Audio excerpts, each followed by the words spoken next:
Charlie Jones 6482, and he commented, it doesn't matter if you have a fence around your pool, as if someone trespasses and hops your pool fence and gets hurt, they can still sue you. Welcome to America. Well, you are right to a certain extent. They can sue you if they choose to. Even if you have a privacy fence around your home, clearly that means if you don't live here, you don't belong back here in my backyard. You have a privacy fence, someone jumps that privacy fence because they know you have a pool. Little bad children in the neighborhood or just teenagers looking to party because they know you're on vacation. And they go in your backyard, and even if you have a fence around your pool as well, they manage to get over the fence and open the fence from the inside, and then just allows people to just come in and party, and something happens. Yes, of course, they can sue you. But are they going to win? That's another question. Because first of all, they are trespassing. They do not live there. They should have no access to your property at all if they do not live there. If they figure out a way to get in on your property and something happens, of course they can sue. People sue all the time. People sue about some of the simplest of things all the time. A lot of people live their lives suing people. That doesn't mean that they're going to get anything out of it. And if the homeowner is doing what the insurance carrier has told them to do, and they are abiding by all of the rules, and they have not missed any steps, which includes a self-latching fence around that pool to add a second barrier of safety for that pool, and someone else's kid decides to go in that pool to have a little free time because you're away and something happens, 9 times out of 10, the homeowner, the one who's carrying the insurance, is not going to be liable for that child's negligence. Not at all. Because they have played their role. And that is the reason for the pool to have a fence around it in the first place.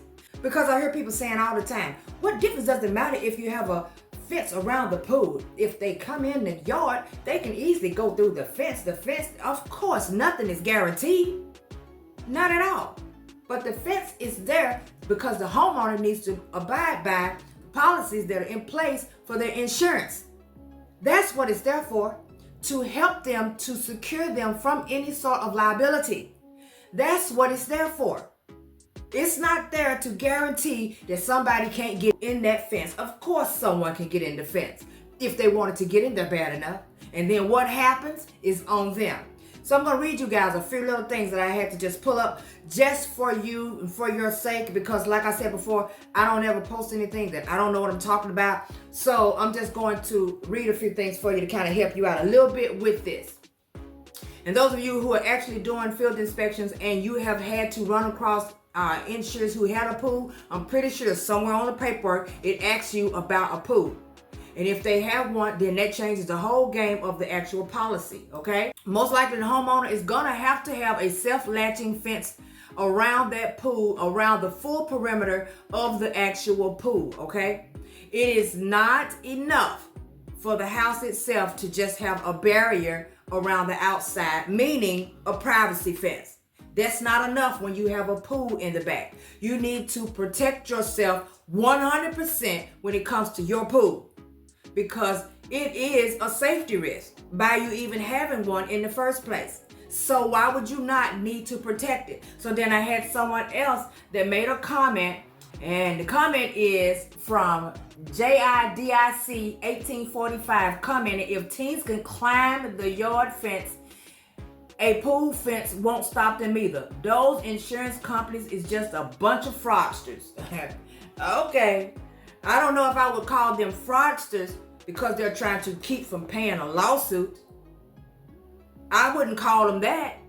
It's your duty, if you own a home, to make sure that things that are supposed to be locked away is supposed to be locked away. That's just like if someone refuses to pay out any insurance, let's say on a insurance policy. This is not insurance for a home, it's just an example. The homeowner might have had some sort of weapon in the house, and then the kid gets a hold to the weapon. They don't want to pay it off. But if the homeowner would have had it on the lock and key, because you gotta think about this now. All of this plays into the law too. You can be locked up in jail for this type of stuff. It's important that you abide by whatever policies are in place when you have stuff around your house and in your home that could cause a risk. Now, if you have it locked away in a safe or in a box somewhere and it's away from everyone, and just because some knucklehead decides that they're going to prowl around and see if they can figure out where you put your belongings, and because they figured it out, now they got a sledgehammer, they're using all kind of stuff to get into the box, they broken into the box. You are not liable for that. There are reasons that things are put in place for your safety. Not just your safety, health and physical wise, but for your pocketbook and your added stress that it's going to bring to you because someone does something that they should not do.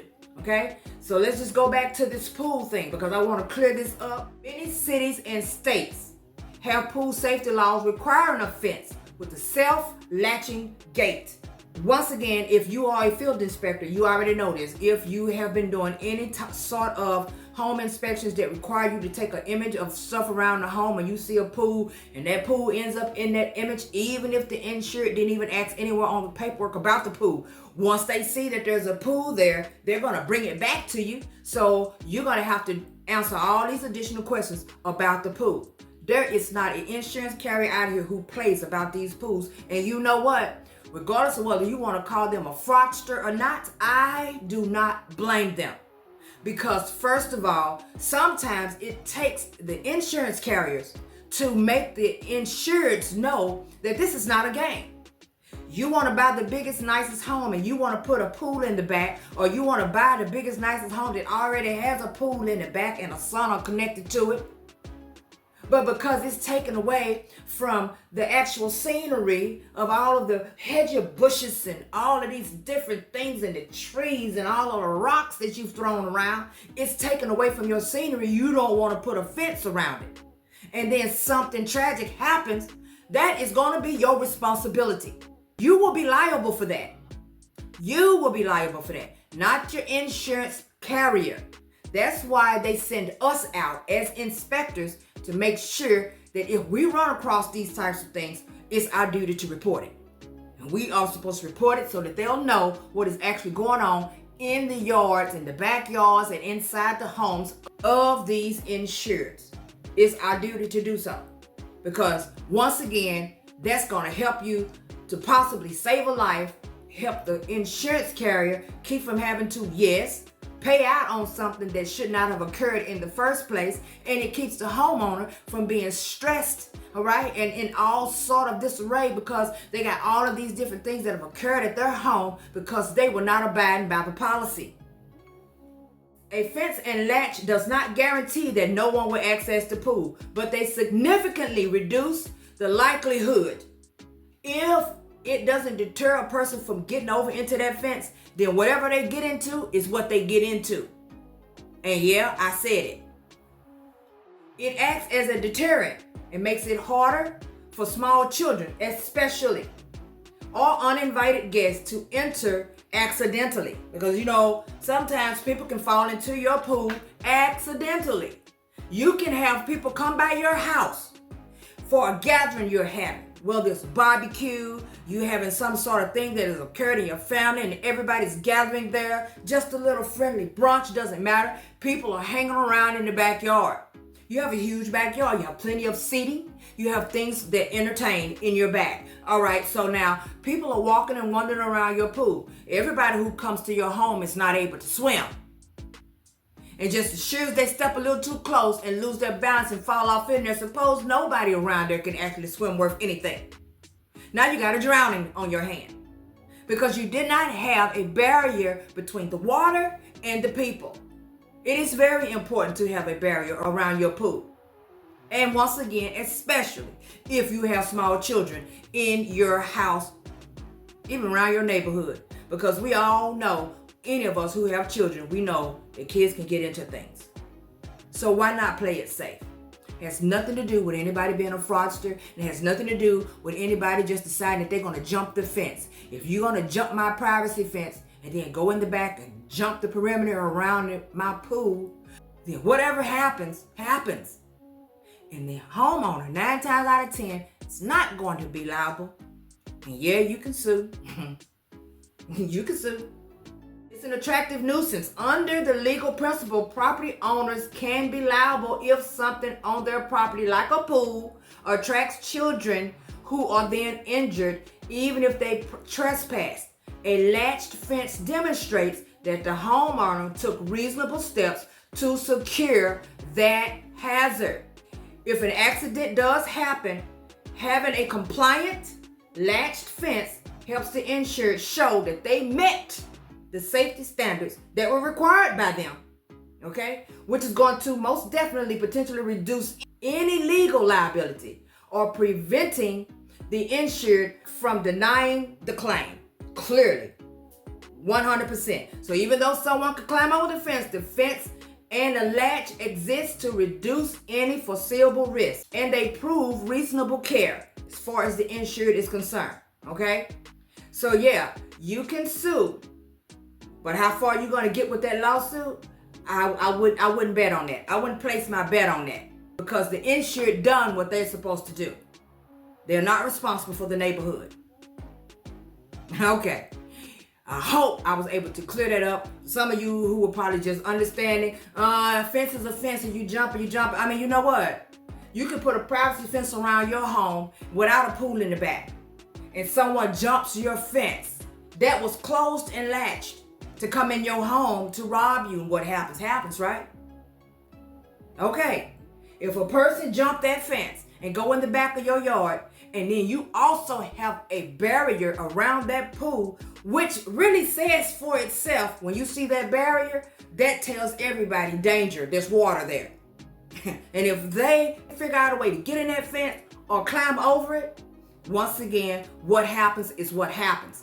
Drop it in the comment section, tell me what you think about it, and let's have a little light discussion.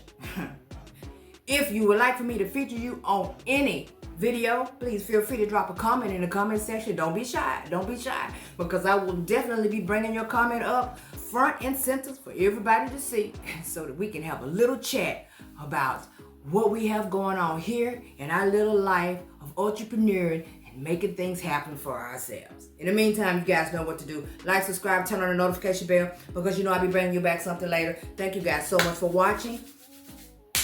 Enjoy the rest of your day.